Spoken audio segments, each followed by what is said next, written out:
I'm very interested in making sustainable and inexpensive high-performance lithium-ion batteries. So so right now this lithium-ion battery is so expensive, such that almost like half of the electric vehicle cost is actually from the battery itself.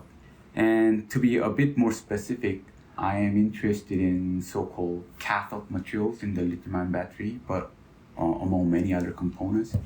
It is the most expensive component and also is the heaviest component.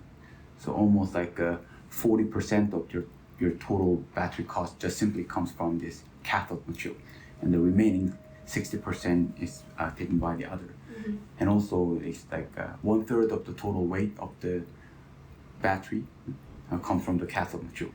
And the reason why cathode material is so expensive right now, and it's because the use of so-called cobalt is almost like 100 times more expensive than the iron.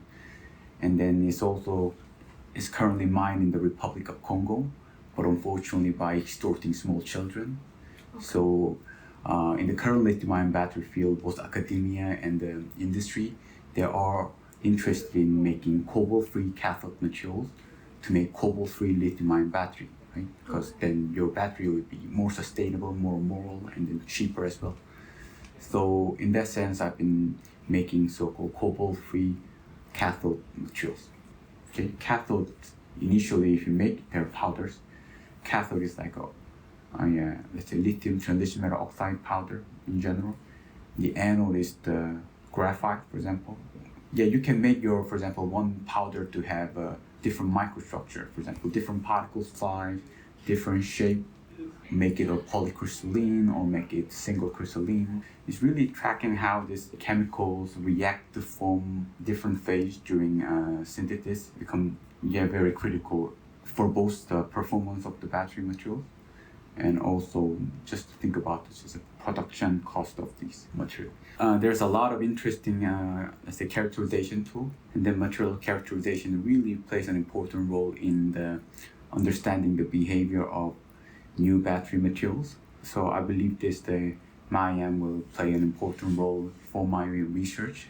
And then in this context, I'm also very interested in so-called in situ characterization using X-ray diffractometer.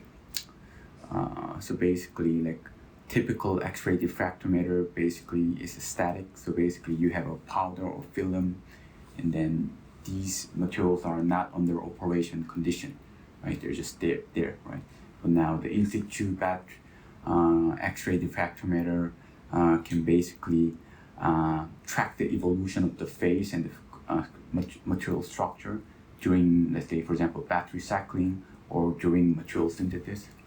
So it will help me to understand the reaction mechanism of advanced battery materials and also allow me to study this fundamental material synthesis mechanism of novel material. Batteries are made of many different components, and then some are the polymer material, or some are organic material, so some are ceramic materials, and some are metallic materials, right? So I would like to say that when you actually assemble the whole batteries, you need expertise from multiple fields, right? So in that sense,